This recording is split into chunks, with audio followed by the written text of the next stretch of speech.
For the last 2 years, Project Dynamo has helped rescue Americans and allies around the world.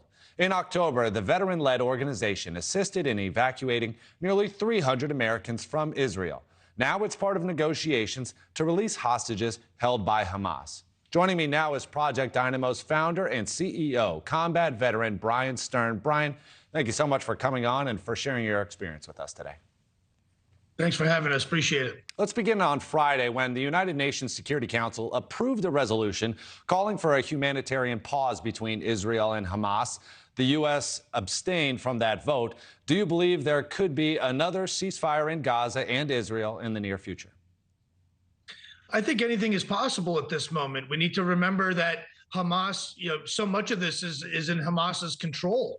We need to not forget that they're the one with hostages. They're the ones that picked this fight.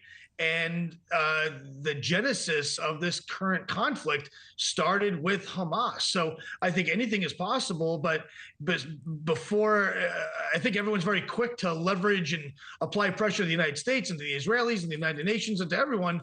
What I don't see is anyone pressuring Hamas to do much. And that's really what needs to happen. We learned on Friday that a 73-year-old man is the first American hostage to have been killed in Hamas captivity. His wife, Judy, remains a hostage after Hamas terrorists abducted both of them from their kibbutz on October 7th. So, Bryan, I know you have experience with negotiations in that process, including the release of more than 100 hostages. So when we're talking about the ones that still remain, is time running out to secure their safe release and return home? Yeah, every moment in captivity is a moment too long. Both in these particular cases, Hagal is they're a little elderly, right? They're in their 70s, so we need to remember that they're not in a facility like a jail where there's an infirmary and good food and people are checking on them and that there's control. Some of these folks are locked in closets, they're in tunnels, they're in the dark, all kinds of terrible situations. So any moment that is, a 70-year-old lady or 73-year-old lady locked in a closet somewhere in Florida would be an arduous and potentially not survivable experience. So are they running out of time? That is predicated again on Hamas. Hamas is in control. Hamas can let them go. Hamas can keep them. This is all about Hamas, Hamas, Hamas. So as long as the hostages have a utility, Hamas will keep them. If that utility expires, then their value obviously decreases. Bryan, I want to ask you about the increased tensions that we're seeing all throughout the Middle East. We're talking about the attacks by the Yemen-based Houthi rebels, which are rocking Red Sea trade. Obviously, some of those cargo ships and tankers are now having to travel all the way south beyond Africa just to finish their business. On top of that, U.S. CENTCOM has confirmed it shot down several of the Houthi drones. So let's talk about U.S. response. How should the Biden administration be responding to these escalating attacks? I think we need to be sensitive to not getting involved in another war. We don't need another Iraq. We don't need another Afghanistan.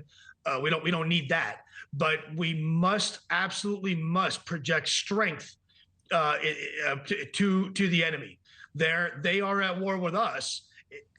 Clearly, they're kinetically engaged against us and against the economic centers of the world. So if we don't respond, then they will not be deterred. If they're not deterred, then this will keep on happening and be able to hold the economic centers at risk, in particular, in this case, commercial shipping. What should we do? I don't really think that we're afraid of Yemen. If we are, that's a very sad state of affairs. I know that we're not. We should be pouncing on them really hard and delivering an unconfused, unambiguous message.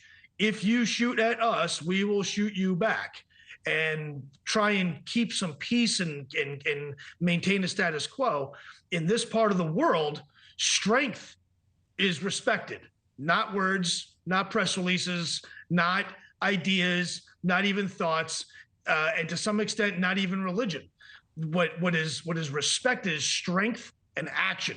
That's what the people understand. That's what everyone understands, and it has to be unconfused. And we're capable of doing this, and we should do this. Thank you for watching. Go to newsnationnow.com to find News Nation on your television provider. And don't forget to click the red subscribe button below to get more of News Nation's fact-driven, unbiased coverage.